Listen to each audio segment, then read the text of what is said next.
अखंड ज्योति अगस्त 2021। बुद्धत्व का करो जागरण। भगवान बुद्ध भ्रमण करते हुए जगह जगह उपदेश किया करते थे। उनके उपदेशों को सुनकर लोग बहुत प्रभावित होते थे। उनके उपदेश सुनकर कुछ लोग भगवान बुद्ध के ज्ञान को अपने जीवन में जीकर उतार कर उसकी अनुभूति करते और आनंदित होते। पर कुछ ऐसे लोग भी होते जो बुद्ध के उपदेश की प्रशंसा तो करते, पर उसे स्वयं के जीवन में जीने का अभ्यास नहीं करते। फलस्वरूप ऐसे लोग बुद्ध के ज्ञानोपदेश से कोई लाभ नहीं उठा पाते थे। संयोग से बौद्ध भिक्षुओं में भी बहुत ऐसे थे जो बुद्ध के आसपास रहते हुए भी, उनके उपदेशों को सुनकर भी उसके वास्तविक लाभ से वंचित ही रहते थे। एक दिन गौतम बुद्ध प्रातः भ्रमण पर निकले थे।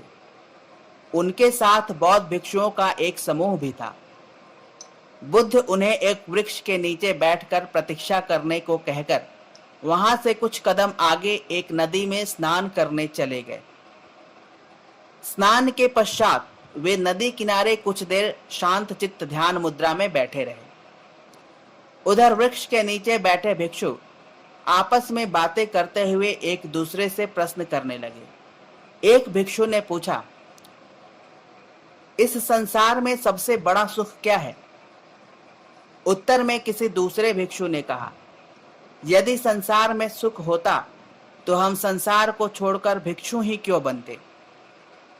तभी वहां बैठे किसी तीसरे भिक्षु ने कहा, संसार में दुख ही दुख है, इसीलिए तो व्यक्ति सन्यासी बनता है, वरना कोई सन्यासी ही क्यों बनेगा? तभी वहां बैठे चौथे भिक्षु ने कहा, सन्यास का अर्थ ही है संसार व्यर्थ हो गया। तभी एक अन्य भिक्षु ने कहा, भिक्षुओं में कई ऐसे होंगे जिनकी पत्नी मर गई होगी और इसलिए वे सन्यासी हो गए। किसी का व्यापार धंधा चौपट हो गया होगा, इसलिए वह सन्यासी बन गया। तुम सब देखना, ऐसे बहुत से लोग भी सन्यासी होंगे। वे सभी आपसी बातचीत में इतने निमग्न थे कि उन्हें इसका आभास भी नहीं हुआ कि गौतम बुद्ध उस वृक्ष के पास पहुंच चुके हैं और उन सब की बातें भी सुन रहे हैं। बुद्ध को देखते ही वे सभी चुप हो गए। बुद्ध बोले, तुम सभी धन सुख, स्वाद सुख, काम सुख, भोजन सुख आदि की बातें कर रहे हो। यह सुनकर मुझे आश्चर्य हो रहा है। अगर इन सब में सुख है तो तुम यहाँ क्यों आए हो? संसार में दुख है, यह भी सत्य है, पर सुखी वे ही हैं जिनके पास बोध है, ज्ञान है। जिसे बोध है वह सुख और दुख के बंधन से मुक्त है। वह सुख और दुख से परे है और इसलिए वह सदा आनंदित है। भगवान बुद्ध ने कहा, सुख बुद्धत्व में है।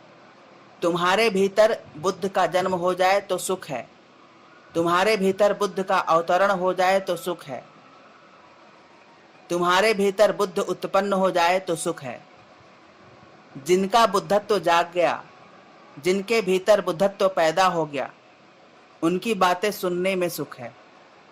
उनके पास उठो बैठो जिनके भीतर समाधि घटी है, जिनके भीतर यह क्रांति घटी है, जिनके भीतर यह सूरज निकला है, जिनके भीतर प्रभात हुआ है, जहाँ सूर्योदय हुआ है, वहाँ बैठो, उनके पास बैठो। मगर ध्यान रखना, उनके पास बैठना मात्र नहीं है, वरन वह तुम्हें भी करना है। तुम्हें अपने जीवन में अष्टांग मार्ग का अभ्यास स्वयं भी करना है। भगवान बुद्ध बोले, तुम बुद्धों को सुनो अवश्य, पर वहीं रुक मत जाओ। तुम स्वयं भी बुद्ध बनने की चेष्टा करो। तुम अवश्य सुनो बुद्धों के वचन, पर बुद्ध जैसे बनने की चेष्टा भी करो, प्रयास भी करो, अभ्यास भी करो। मात्र सुनने से नहीं, बल्कि उन सुनी हुई बातों को करने से ही तुम में वह क्रांति घटेगी। तुम्हारे भीतर भी प्रभात होगा और जिस दिन तुम बुद्ध बन गए उसी दिन, उसी पल ही तुम्हें परम सुख प्राप्त होकर रहेगा। बौद्ध भिक्षु भगवान बुद्ध के कहने के आशय को समझ गए। वे सभी उनके चरणों में झुक गए और स्वयं के भीतर बुद्धत्व पैदा करने के प्रयास पुरुषार्थ में लग गए। समाप्त।